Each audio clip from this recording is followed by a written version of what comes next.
Com a gente recebe também ele que é pastor da Igreja Assembleia de Deus, Ministério Óleo e Vida, Rubens Teixeira, casa é sua. Eu sou contra envolvimento Estado, igreja. Mas igreja, política ou política igreja, claro que a igreja tem que se envolver. Por quê? Porque se a igreja não se envolver, o que vai acontecer?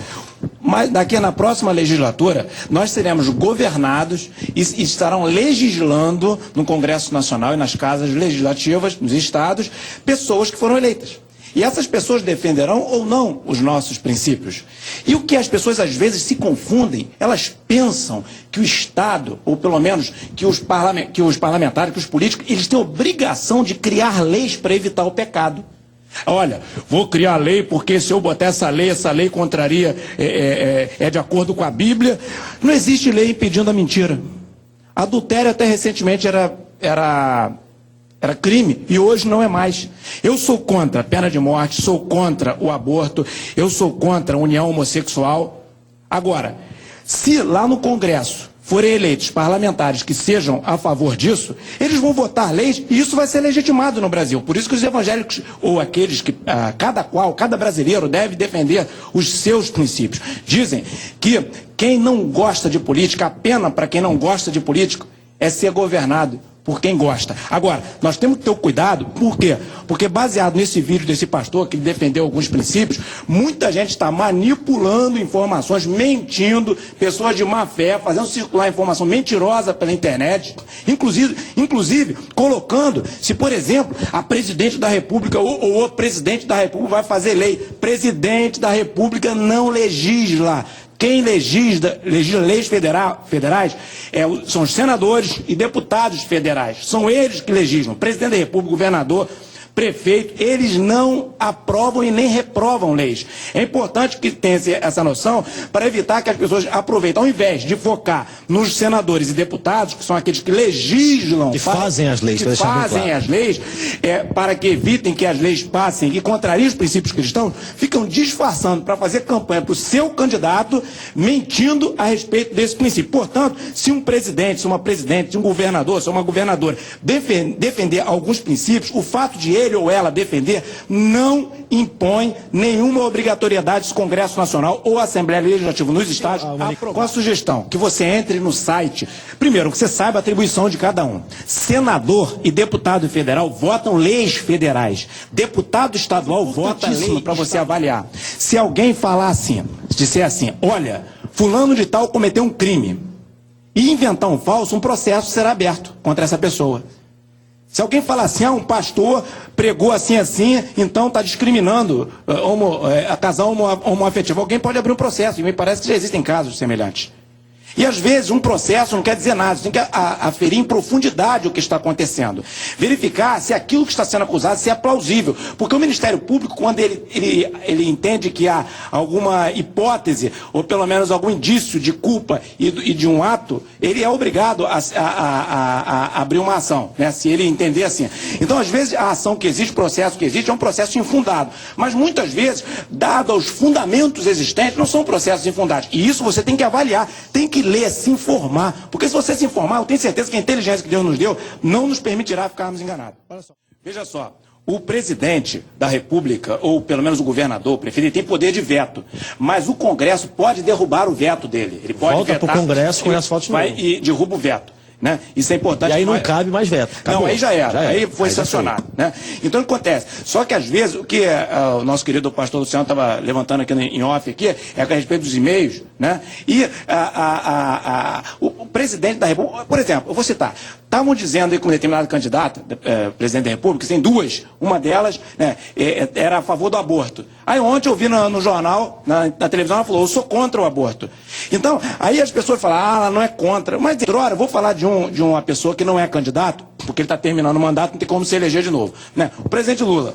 O presidente Lula dizia assim, ele é isso, é aquilo outro, dizia que, uma série de coisas. Não foi ninguém que me falou, fui eu que assisti. Na semana passada, na capitalização da Petrobras, um evento internacional, o presidente da República falando assim, eu agradeço primeiramente a Deus. Eu ouvi, ninguém me falou, isso está gravado. Pô. Depois, eu nunca imaginava estar aqui na Bolsa de Valores de São Paulo fazendo esta capitalização. Isso é uma dádiva de Deus. Eu nunca ouvi ninguém falando isso. Então, quer dizer, aí as pessoas dizem, não, mas não é de Deus. Não é... Pelo menos ele teme a Deus. Outrora tínhamos outros, que eram pessoas intelectualizadas, que deixavam Deus de lado e até desconsideravam essa questão da fé. Então, como é que eu posso dizer que alguém que cita a Deus de uma forma emocionada, no momento que ele não está dentro de uma igreja, ele não sabia, ali está pessoas do mercado de capital, autoridades do mundo inteiro, repórteres, como é que até poderiam interpretar mal ele, ao dizer assim, não foi Deus nada, foi você, foi o nosso trabalho, foi a política, né? Ele disse, agradeço primeiramente a Deus. Então isso é um testemunho. É um testemunho. Então as pessoas às vezes tentam atribuir ao presidente da República ou a algum candidato um estigma, mas isso aí é para pedir voto para outro candidato. Tem pastor xingando outro pastor na internet. O voto, a questão toda é que na prática, o voto branco, você não tem candidato. O voto nulo, você recusa votar em todos. E, antigamente, o voto, hoje em dia, você computa para contar o voto válido apenas aqueles que são votos efetivos, que acontecem. Antigamente, os votos brancos tinham um lado que se escolhia. Na prática, hoje, só o voto válido, que é aquele que a pessoa efetivamente votou, é que entra no cômpito para a conta do coeficiente eleitoral de cada candidato. O voto branco não conta para nenhum cálculo? Nem um nulo.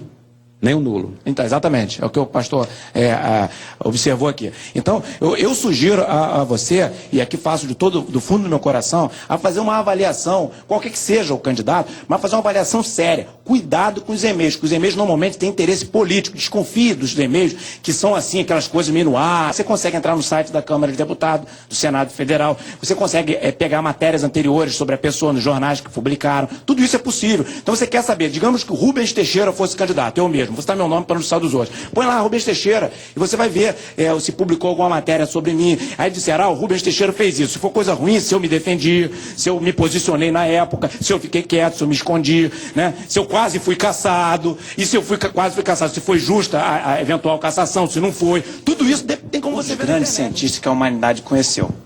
Max Weber, inclusive, foi autor do livro Ética Cristã e o Sucesso do Capitalismo. É a tese de doutorado dele, se não me engano. O Max Weber escreveu um livro assim chamado Da Vocação para a Ciência e da Vocação para a Política. E ele conclui o livro Da Vocação para a Política. Eu não vou reproduzir exatamente as palavras dele, mas vou reproduzir a ideia. O capítulo da Vocação para a Política, ele termina falando assim. É um livro espetacular. Aquele que olha para o mundo e vê que apesar das dificuldades, apesar das coisas que precisam ser consertadas, apesar das circunstâncias ruins, apesar de existirem pessoas más, apesar de tudo, eu vou fazer alguma coisa. Esse tem vocação para a política. Olha, a fala da Ilse, você foi perfeita nessa colocação. Assim, permita uma observação rápida. Olha, vá votar, todos vocês. Eu não quero saber em quem vocês vão votar, mas vão votar com consciência. Não desistam. A grande virtude para nós mudarmos o Brasil, que é um país grande, um país rico, 14% da água doce do mundo, tem todo tipo de energia. Temos agora a quinta maior reserva de petróleo do mundo. Nós somos um país riquíssimo, somos potência. Eu falo isso para intelectuais e eu queria falar para os meus irmãos intelectuais também que conhecem a palavra de Deus. O Brasil é uma potência, é questão de tempo, nós não podemos abaixar a cabeça e desistir. Então vá votar, pense no futuro do Brasil, pense milimetricamente o que você pode fazer com o seu voto. Analise esse valor enorme que você tem, que é a cidadania, e vote com consciência, vote certo, e não com base em boatos. Avalie, faça a sua avaliação. Eu sei que você tem o Espírito Santo de Deus, tem inteligência e tem informação suficiente para escolher um candidato. Eu vou fazer uma ação. O que faz o cargo executivo? O cargo executivo, presidente da República, governador e prefeito. Ele é o administrador, ele faz a gestão dos recursos públicos, ele faz a gestão das políticas públicas. Eu vou dar um exemplo. Eu vou falar dele, porque ele não tem como se reeleger, ninguém vai dizer que eu estou fazendo propaganda dele. Mas, por exemplo, quando eu fui fazer o curso de doutorado em economia, eu fui violentamente constrangido por um grupo de economistas chamado neoliberais. Na instituição que eu trabalhava, não queria que eu fizesse doutorado numa universidade que eu escolhi fazer.